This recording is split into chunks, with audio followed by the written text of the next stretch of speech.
If you haven't already, please watch our candlesticks and market structure tutorials, as they'll be directly referenced in this video.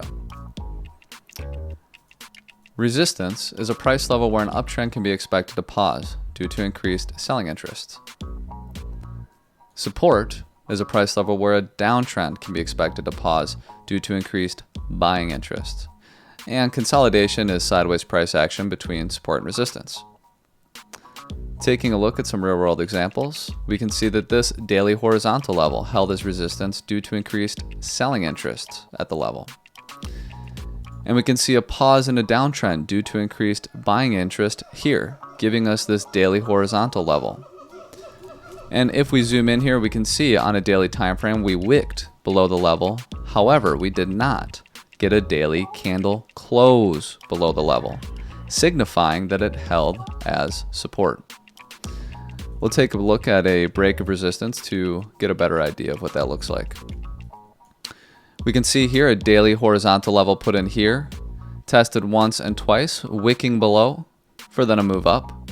And then we can see here that we start to get some degree of closures below before eventually getting this significant daily candle close below the level, signifying that it has broken as support. Now, support and resistance levels don't just have to be horizontal, they can also be trend lines. We can see here we have a resistance trend line and a support trend line. They can be parallel channels. In this case, support put in here, resistance put in here, and tested then again many times. Can also be a moving average. In this case, the 21-day moving average. We can see increased buying interest each time price visited the level, signifying it held as support. And over here, an increased selling interest, signifying that it held as resistance. Taking a look at consolidation, we can see that there was a pause in downtrend here due to increased buying interest.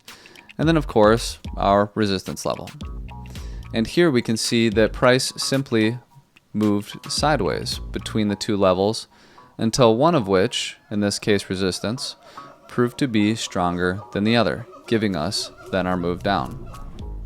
And this, of course, was signified by a significant daily close below the level.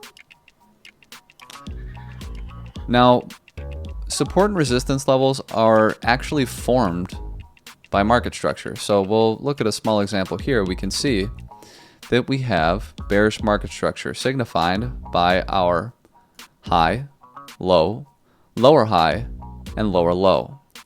Now, in order for this to continue, for us to have bearish market continuation, we would have to put in another lower high, not taking out this level here, meaning that this area would then act as resistance. This period of consolidation gives us a degree of resistance when we visit the level again, thus continuing bearish market structure.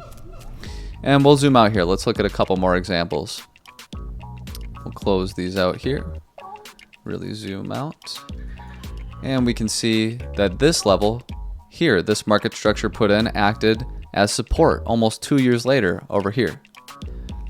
And we can see that the market structure built up here, gave us support here, and later on here. And we can see that this midline market structure here and here gave us our resistance, support, broken down, resistance again, flip to support, support, and then later on resistance. And then another resistance level here, which we attempted to hold as support before breaking down, that gave us a resistance here and here. And then finally, the high put in here, giving us our resistance level over here. So we can see how this market structure has then formed our support and resistance levels for later price action.